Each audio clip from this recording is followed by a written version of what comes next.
विमल पोलो जोबा केसरी, हर पल मनाओ केसरी त्योहार। मैं हूं माना गुप्ता। पश्चिम बंगाल में एसआईआर की प्रक्रिया से ममता बनर्जी इतनी नाराज हैं कि वो सुप्रीम कोर्ट में, आपको पता है, एसआईआर के खिलाफ याचिका दायर करके अपना पक्ष खुद रख चुकी हैं।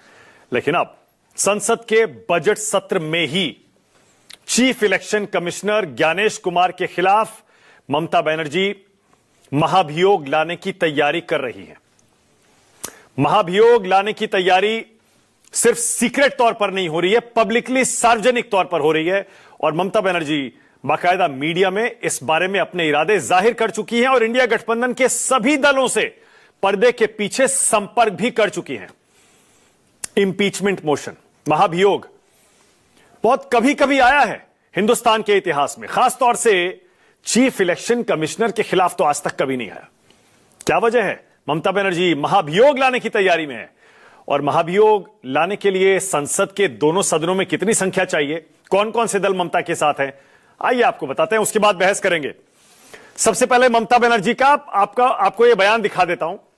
ममता बनर्जी अब जब दिल्ली आई थी, जरा बयान दिखाइए उनका। ममता बनर्जी कह रही हैं, हम चाहते हैं सीईसी का महाभियोग हो, नंबर हमारा नहीं है, लेकिन महाभियोग तो हो सकता है, प्रावधान तो है ना, रिकॉर्ड भी हो जाएगा। महाभियोग प्रस्ताव पंजीकृत तो कर ही सकते हैं। हम अपनी पार्टी के सांसदों से चर्चा करेंगे, पार्टी सांसदों को कॉन्फिडेंस में लेके, और उसके बाद जनहित के लिए हम इकट्ठा होकर काम करेंगे। यह ममता बनर्जी का। और अभी जब दिल्ली आई थी, काले कपड़ों में कैसे सुप्रीम कोर्ट में पेश होने के बाद वो काले कपड़ों में अपना विरोध भी दर्ज करा रही थी, ये तस्वीर अभी जरा देख लीजिए। अब ममता बनर्जी जब से ये कह चुकी हैं कि वो महाभियोग लाएंगी चीफ इलेक्शन कमिश्नर के खिलाफ, उसके बाद से कांग्रेस और समाजवादी पार्टी का भी खुला समर्थन उन्हें मिल चुका है। अखिलेश यादव से न्यूज 24 ने बातचीत की थी, तो अखिलेश जी साफ साफ बोले थे, हम भी महाभियोग चलाने के पक्ष में हैं। एसआईआर को संगठित अपराध में जोड़ दिया जाना चाहिए। फॉर्म 7 से जुड़ी कथित गड़बड़ियां सामने आ रही हैं, अधिकारियों पर दबाव बनाकर हमारे वोट काटे जा रहे हैं। ममता बनर्जी की तरफ से महाभियोग की बात सामने आई है, हम ममता के साथ हैं। और वहीं कांग्रेस की तरफ से केसी वेणुगोपाल ने भी बाकायदा कैमरे पर इस बात का इजहार कर दिया। वो बोले कि हम भी ममता के साथ हैं। केसी वेणुगोपाल कहते हैं, टीएमसी ने कांग्रेस से संपर्क किया है, एक महत्वपूर्ण मुद्दा उठाया है महाभियोग पर, हम भी ममता बनर्जी के साथ हैं, हम पूरा समर्थन करेंगे। क्या बोले तीनों नेता, आप भी सुनिए। उसका इंपीचमेंट हो, नंबर हमारा नहीं है, लेकिन इंपीचमेंट भी हो सकता है ना, परमिशन तो है, रिकॉर्ड तो हो जाएगा। अगर ऐसा कुछ वो करते हैं तो हम भी हमारा पार्टी को एमपीस को कॉन्फिडेंस में लेके डिस्कस करके, हम लोग तो जब कोई पब्लिक इंटरेस्ट में होता है हम सब इकट्ठा होकर ही काम करते हैं, उसमें हमारा कोई इतराज नहीं है। क्या ऐसा लगता है कि एक स्थिति आई है जहां महाभियोग लाने की जरूरत है चुनाव आयोग के खिलाफ? और अगर इस तरह की बात, क्योंकि आदरणीय ममता बनर्जी की तरफ से आई है, हम उनके साथ हैं इस मामले में। So already TMC contacted the Congress party also. I think the entire opposition will take a call on that. One of the most relevant issue TMC raised, we are positively looking for that. वैसे चुनाव आयुक्त कैसे हटाए जा सकते हैं, थोड़ा आपकी याददाश्त भी ताजा कर दूं। पहले भी मैं आपको बता चुका हूं राष्ट्र की बात में, इस पर बहस भी हमने की थी। दरअसल संविधान के अनुच्छेद 324 में इलेक्शन कमीशन को एक स्वतंत्र संस्था माना गया है, और सीईसी को हटाने की जो प्रक्रिया है वो बिल्कुल सुप्रीम कोर्ट के जज को हटाने की प्रक्रिया की तरह ही है। महाभियोग के जरिए ही उनको हटाया जा सकता है। लोकसभा या राज्यसभा में एक प्रस्ताव लाया जाना जरूरी है, और मतदान करने वाले सदस्यों के 2/3 बहुमत की जरूरत होती है। 2/3 मेजोरिटी चाहिए लोकसभा में भी और राज्यसभा में भी, दोनों सदनों में इसको पास किया जाए। उसके बाद इसको राष्ट्रपति को भेजा जाए, और राष्ट्रपति उसके बाद सीईसी यानी चीफ इलेक्शन कमिश्नर को हटाने का आदेश दे सकती हैं। लेकिन इसके लिए कुछ और रिक्वायरमेंट्स भी हैं, कुछ और जरूरतें भी हैं। जैसे 324 में इसका जिक्र है, तो मैंने आपको बता ही दिया। लोकसभा के 50 और राज्यसभा के 100 सांसदों के हस्ताक्षर इस प्रस्ताव को लाने के लिए अनिवार्य होते हैं। हस्ताक्षर मिल जाएं, उसके बाद सदन के अध्यक्ष को नोटिस दिया जाता है, सभापति को नोटिस दिया जाता है। अब सदन के अध्यक्ष या स्पीकर के पास इस नोटिस को स्वीकार या अस्वीकार करने का राइट होता है, हक होता है। नोटिस अगर स्वीकार हो जाता है, उसके बाद अध्यक्ष तय करते हैं कि इसकी जांच करवाई जाए या न करवाई जाए। अगर करवाने का फैसला होता है, तब सदन के अध्यक्ष 3 सदस्यीय जांच समिति बनाते हैं, जिसमें एक सुप्रीम कोर्ट के जज होंगे, एक हाईकोर्ट के चीफ जस्टिस होंगे और तीसरा सदस्य कोई प्रतिष्ठित कानूनी विशेषज्ञ होगा। यह 3 सदस्यों की समिति उस प्रस्ताव की जांच करेगी। सीईसी पर क्या आरोप हैं, क्या गंभीरता है, क्या सबूत हैं।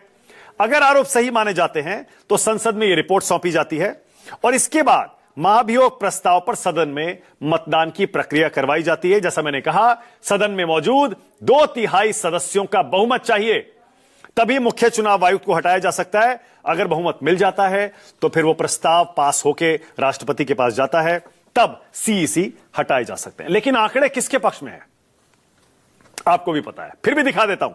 लोकसभा में इस समय एनडीए के पास 293 सदस्य हैं, इंडिया गठबंधन के पास 235 हैं, कुल लोकसभा में सदस्य 543 हैं और 2/3 बहुमत होता है। लोकसभा में 362 किसी के पास नहीं है, ना एनडीए के पास है ना इंडिया गठबंधन के पास है। और राज्यसभा में कुल सदस्य होते हैं 245, एनडीए के 134, इंडिया गठबंधन 79, 2/3 163, वो भी किसी के पास नहीं है। इसका मतलब महाभियोग प्रस्ताव आया भी तो पास तो होने से रहा, लेकिन ममता पहले ही कह रही है हमारे पास नंबर नहीं है, लेकिन हम फिर भी लाएंगे।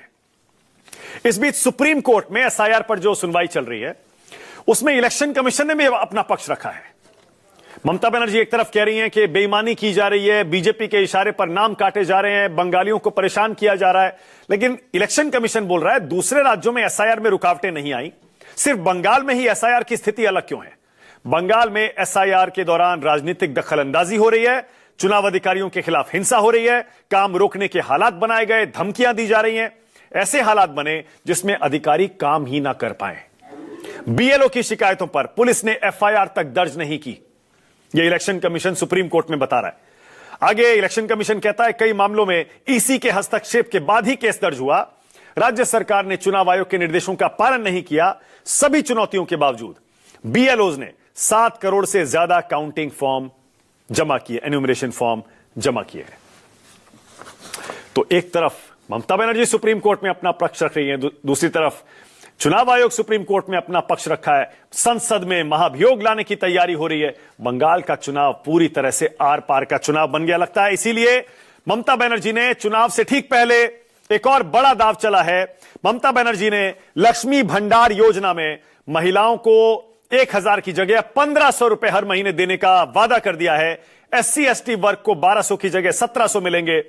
आपको पता ही होगा ये लक्ष्मी भंडार योजना 25 से 60 साल की महिलाओं के लिए है, जिसमें उन्हें हर महीने पहले 1000 रुपए मिलते थे, अब 1500 रुपए मिलेंगे। माना जाता है एक अंदाजे के मुताबिक करीब 2 करोड़ 42 लाख महिलाओं को इस योजना का लाभ बंगाल में मिल रहा है। और महिलाओं के अकाउंट में यह पैसा डालने की जो स्कीमें हैं, पिछले 5, 7, 10 चुनाव में आप देखते आए होंगे, जो भी पार्टी डाल देती है वो चुनाव जीत जाती है, जो वादा कर देती है वो भी बढ़त हासिल कर लेती है। ममता बनर्जी ने भी ऐसा लगता है बिल्कुल उसी राह पर चलते हुए अब महिलाओं को 1000 की जगह 1500 देने का वादा कर दिया है। वहीं बेरोजगार युवाओं के लिए भी 1500 रुपए मासिक भत्ता देने का ऐलान कर दिया है और यह योजना 15 अगस्त 2026 से शुरू करने का वादा किया है। 21 से 40 साल के बेरोजगारों को हर महीने 1500 रुपए देंगी ममता बनर्जी। वहीं अन्य ऐलान भी किए हैं, जैसे आशा कर्मियों, आंगनवाड़ी कार्यकर्ताओं, नागरिक स्वयं सेवकों और ग्रीन पुलिस के वेतन में 1000 रुपए की वृद्धि कर दी है। अब आप सोचेंगे कि बिहार में जैसे हुआ था बिल्कुल उसी तरह बंगाल में भी हो जाएगा क्या? नीतीश कुमार ने 10,000 रुपए महिलाओं के अकाउंट में चुनाव से ठीक पहले डालने का वादा किया और चुनाव के दौरान डाल भी दिए और नतीजा आपने देखा ही होगा। लेकिन वहां प्रशांत किशोर, जो कि जनसुराज पार्टी बनाकर बिहार में चुनाव भी लड़े थे, हारे बुरी तरह, वो सुप्रीम कोर्ट पहुंच गए।